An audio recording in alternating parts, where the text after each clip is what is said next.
कहीं दूर अमेरिका के एक छोटे से शहर में एक ऐसा रिएक्टर बनाया जा रहा है जो सूरज जैसी ताकत को इंसानी हाथों में कैद कर सकता है। एक ऐसी शक्ति जो अनंत है, पोल्यूशन फ्री है और अगर काबू में आ जाए तो पूरी दुनिया की तकदीर बदल सकती है। और अब इस दौड़ में कूद चुका है दुनिया का सबसे बड़ा टेक जायंट गूगल, क्योंकि ये सिर्फ एनर्जी का गेम नहीं है, ये पावर का फ्यूचर है और जो इसे सबसे पहले हासिल करेगा वही रूल करेगा। सबसे पहले बात करते हैं न्यूक्लियर फ्यूजन की। न्यूक्लियर फ्यूजन क्या है? फ्यूजन यानी दो हल्के एटॉमिक न्यूक्लियाई को जोड़ना।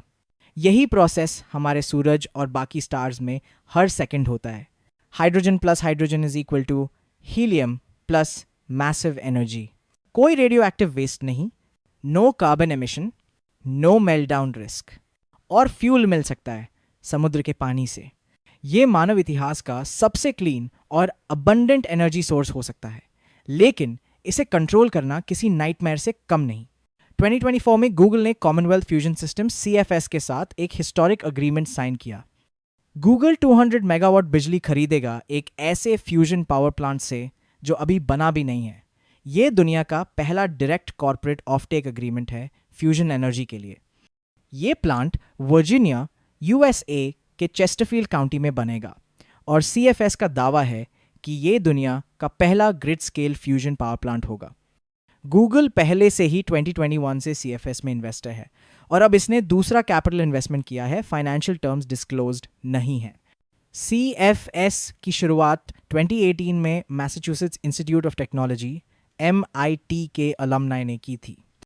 इनका टारगेट है ऐसा compact cost effective fusion reactor बनाना जो ट्रेडिशनल रिएक्टर से छोटा हो लेकिन ज़्यादा efficient.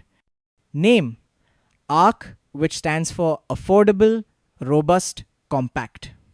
Location Chesterfield, Virginia. Capacity 400 megawatts. Prototype Spark currently under construction at Devens, Massachusetts. Spark का मिशन है Q greater than 1. Q means fusion gain factor, which is equal to fusion से निकली ऊर्जा divide by fusion को शुरू करने में लगी ऊर्जा। इसका मतलब है कि प्लाज्मा से जितनी ऊर्जा निकली वो उससे ज़्यादा है जितनी डाली गई थी। लेकिन जब हम फ्यूजन की बात करते हैं तो ये समझना ज़रूरी है कि ये ट्रेडिशनल न्यूक्लियर पावर से कितना अलग और कितना बेहतर है। आज की न्यूक्लियर पावर आती है फिशन से, यानी बड़े एटम को तोड़ना, लेकिन इसमें निकलता है रेडियो एक्टिव वेस्ट। मेल्टडाउन का खतरा रहता है, जैसे फुकुशिमा, चेरनोबिल। फ्यूजन में ऐसा कुछ नहीं होता, इसमें एटम को तोड़ा नहीं, जोड़ा जाता है। कोई लंबा चलने वाला न्यूक्लियर वेस्ट नहीं होता। बस चैलेंज है इस प्रोसेस को सस्टेन करना और इतना हॉट प्लाज्मा 100 मिलियन डिग्रीज तक गर्म करना। अब सवाल उठता है, ये फ्यूजन रिएक्शन आखिर चलता कैसे है? इतने बड़े टेम्परेचर और अनस्टेबल प्लाज्मा को इंसानी कंट्रोल में कैसे रखा जाता है?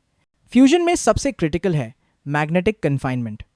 टोकामैक रिएक्टर्स प्लाज्मा को मैग्नेटिक फील्ड्स के बीच सस्पेंड करते हैं ताकि वो रिएक्ट करे, लेकिन रिएक्टर की दीवारों को छुए नहीं।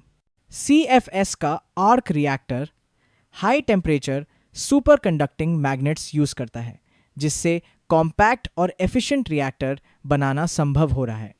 अब रिएक्टर के अंदर प्लाज्मा को कंट्रोल करने का सवाल है और यही सबसे बड़ा चैलेंज भी है। क्या इंसान इस एनर्जी को काबू में रख सकता है या हमें इस काम के लिए किसी और ताकत की ज़रूरत है? प्लाज्मा एकदम अनस्टेबल होता है।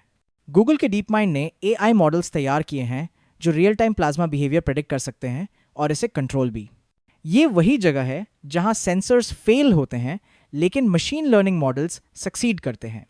AI अब सिर्फ इंटरनेट पर नहीं, एटॉमिक लेवल पर भी कंट्रोल ला रहा है। लेकिन AI के आने से सिर्फ प्लाज्मा कंट्रोल नहीं बदला है, अब इसने पूरी ग्लोबल एनर्जी रेस को ही तेज कर दिया है। कौन होगा पहला देश जो फ्यूजन एनर्जी को ग्रिड पर लाएगा? USCFS-TAE टेक्नोलॉजीज, हीलियन, ये तीनों फ्यूजन पर बिलियंस खर्च कर रही हैं। चाइना ईस्ट प्रोजेक्ट, जिसे दुनिया का पहला आर्टिफिशियल सन कहा जा रहा है। EU आइटर प्रोजेक्ट, फ्रांस में बन रहा है सबसे बड़ा इंटरनेशनल कोलैबोरेशन रिएक्टर। ये अब 21st सेंचुरी की कोल्ड वॉर जैसी रेस बन चुकी है और जब पूरी दुनिया इस रेस में अपना सब कुछ झोंक रही है, तब सवाल ये है, भारत कहाँ है इस तस्वीर में? इंडिया भी पीछे नहीं है, हम आईटर के कोर पार्टनर्स में से हैं।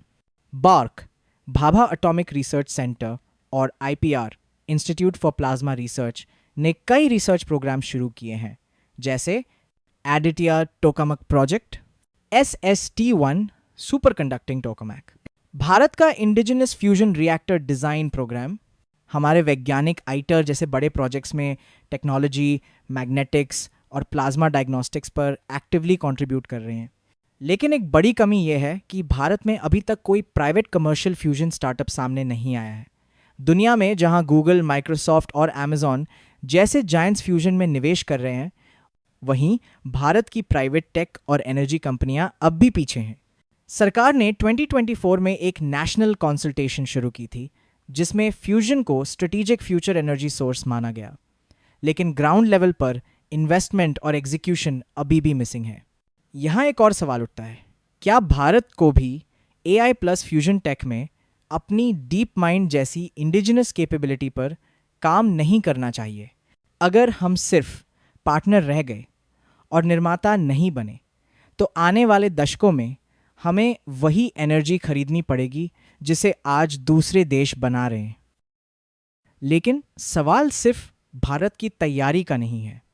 सवाल यह है कि अगर हम फ्यूजन में आगे बढ़ते हैं तो इसका असर हमारे हर रोज के जीवन पर कैसे पड़ेगा? क्या ये टेक्नोलॉजी सिर्फ लैब तक सीमित रहेगी या गांव-गांव में क्रांति लाएगी? सोचिए, एक ऐसा भारत जहां हर गांव तक 24/7 बिजली पहुंचती हो, वो भी वर्चुअली जीरो कॉस्ट पर। No load shedding, no diesel generators, no electricity theft. लेकिन बात सिर्फ बिजली की नहीं है। फ्यूजन का मतलब है हर सेक्टर में क्रांति।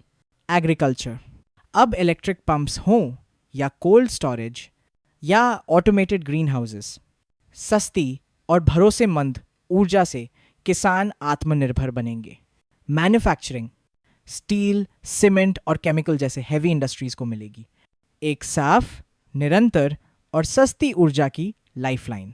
ट्रांसपोर्ट, रेलवेज तेज होंगी, EV चार्जिंग आसान होगा और हाइड्रोजन फ्यूल बनेगा नए भारत की रफ्तार। एजुकेशन, डिजिटल इंडिया, हर छात्र तक पहुंचेगा अनइंटरप्टेड इंटरनेट और रोशनी, हर गांव बनेगा डिजिटली एम्पावर्ड। और सबसे बड़ी बात, फ्यूजन एनर्जी हमें देगा सबसे ताकतवर हथियार क्लाइमेट चेंज के खिलाफ इस सदी की सबसे बड़ी लड़ाई में। अगर आपको फ्यूजन एनर्जी पर यह जानकारी पसंद आई हो और आप ऐसे ही और माइंड ब्लोइंग साइंस से जुड़ी बातें जानना चाहते हैं, तो चैनल को लाइक करें, शेयर करें और सब्सक्राइब करना ना भूलें।